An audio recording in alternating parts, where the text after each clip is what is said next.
जियान अर्शी रसोई में व्यस्त थी, लेकिन बूढ़ा आदमी ससुर बुरी नीयत से पीछे तक आ गया। उसकी इस हरकत से वह औरत बेहद असहज हो गई। उसने पूछा कि वह क्या कर रहा है, लेकिन उस आदमी ने मासूम बनने की वह बहाना बनाते हुए बोला कि अर्शी थक गई है, इसलिए वह मदद करने आया है। लेकिन उसके मन की आवाज कह रही थी कि उस बूढ़े की नीयत ठीक नहीं है, और सचमुच उसका शक जल्द ही सही सा। अगले दिन जब वह औरत नहा रही थी तो बाथरूम का दरवाजा चुपके से खोला गया। दरवाजे की दरार से एक हाथ मोबाइल लेकर अंदर की ओर बढ़ा। दीवार पर पड़ने वाले प्रतिबिंब के जरिए उसे कुछ अजीब लगा, लेकिन जैसे ही उसने पीछे मुड़कर देखा, बस किसी की भागती हुई परछाई नजर आई।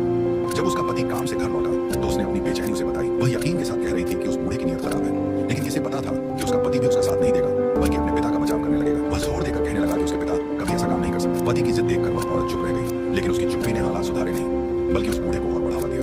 अगले दिन जब उसका पति फिर से बिजनेस ट्रिप पर चला गया, बूढ़े ने चालाकी से उसको तैयार किया।